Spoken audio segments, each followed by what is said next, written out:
दोस्तों, प्रशांत किशोर जी ने कैसे इस पत्रकार की लंका लगा दी।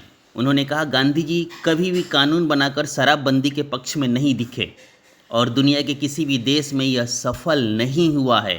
बिहार में शराबबंदी कहाँ है? अब तो होम डिलीवरी है। आपको जहाँ चाहिए, जिस टाइम चाहिए, हर टाइम यह उपलब्ध है। तो चलिए सुनते हैं प्रशांत किशोर जी को। ऑपोजिशन ने ये पॉइंट उठाया तो उन्होंने कहा कि भाई गांधी जयंती के दिन ये पार्टी लॉन्च करते हैं, ड्राई डे रहता है। उनको खूब पता होगा, अब ये गांधी जी के बारे में इतनी बात करते हैं, उन्हें खूब पता होगा कि कितना विरोध करते थे गांधी जी शराब का। और ये आते से कहते हैं मन से कि मैं आऊंगा सत्ते में और 1 घंटे में शराबबंदी उठा के फेंक दूंगा। क्या जो घर खराब हो रहे हैं गाँव में शराब की वजह से, क्या वो आपकी जिम्मेदारी है? आपने सवाल कम भाषण ज्यादा दे दिया। ठीक है, पहले ये समझिए, भाषण लग रहा है आपको, पहले आप समझिए। बोलिए। जिन लोगों ने गांधी की नाम की बात करी है, पहले तो वो गांधी को ना वो जानते हैं, ना कभी पढ़े हैं, ना समझते हैं, टीवी पर आकर वाचाल कर रहे हैं। ठीक है। गांधी जी ने शराबबंदी को, शराब को रोकने को एक सामाजिक प्रयास के तौर पर बताया।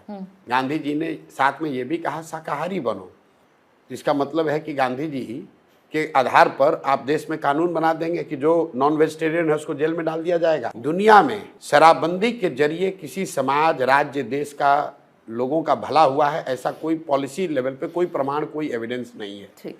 अलग अलग समय कालखंड में पिछले 200 सालों में ठीक है, लोगों ने प्रयास करके देखा है, लेकिन एविडेंस ये बताता है कि शराबबंदी कानून बनाकर फोर्स करके लोगों को आप नहीं मना सकते हैं और उससे नुकसान है। ठीक है। दूसरा, गांधी जी ने, मैं आपको फिर से चुनौती दे रहा हूं आपके चैनल के माध्यम से, जितने भी गांधी को जानने समझने वाले लोग हैं उनको चुनौती दे रहा हूं। ठीक है। आप मुझे गांधी जी का लिखा हुआ या बोला हुआ ये वाक्य दिखाइए जहां गांधी जी ने ये कहा कि सरकार को कानून बनाकर शराबबंदी लागू करनी चाहिए। गांधी जी ने ये नहीं कहा।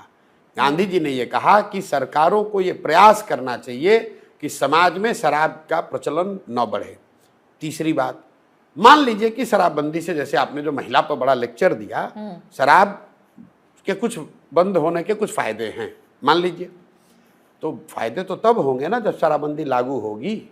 बिहार में शराबबंदी लागू है कहाँ? शराबबंदी के नाम पर शराब की दुकानें बंद हैं, होम डिलीवरी चालू है। आप पटना में आई हैं, आप जिस ब्रांड को अगर आप चाहती हैं, आप पटना में फोन करके घर पे बुला लीजिए, मंगा लीजिए। हो क्या रहा है? दुकानें बंद हो गई और घर घर शराब माफिया ने होम डिलीवरी चालू कर दी।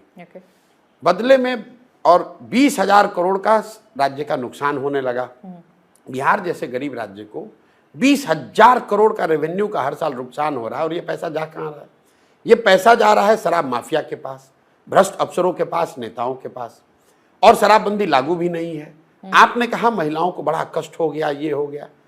शराबबंदी जब से बिहार में लागू हुई है, 8,50,000 से ज्यादा उसमें केस रजिस्टर हुए हैं। 6,36,000 से ज्यादा केसेस में कॉग्निजेंस लिया गया है और 1,23,000 से ज्यादा लोग आज भी जेल में बंद हैं। जरा आप अपने रिसर्च टीम को बोलिए, आंकड़े निकलवाइए कि जो 1,23,000 आज भी अंडर ट्रायल हैं या ट्रायल भी नहीं शुरू हुआ, ये किस जाति, किस समुदाय, किस वर्ग के लोग हैं?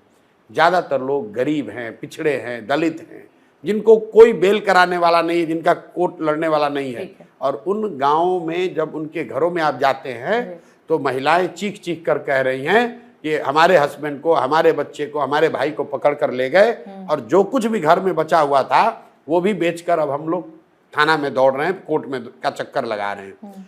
जन सुराज क्या कह रहा है कि भाई जब शराबबंदी लागू करा ही नहीं पा रहे हो तो इस ढकोसला कानून को हटाएंगे, रेगुलेटेड शराब बिके और शराब के बिकने से जो रेवेन्यू आए वो नेताओं के बंगले पर खर्च ना हो, वो हम नेताओं की सुरक्षा और तामझाम पर खर्च ना हो, सड़क, बिजली, पानी के लिए भी ना खर्च हो। बिहार में जो भी पैसा शराब के बिक्री से आए वो पैसा सिर्फ और सिर्फ बिहार में बच्चों की शिक्षा के लिए खर्च किया जाए।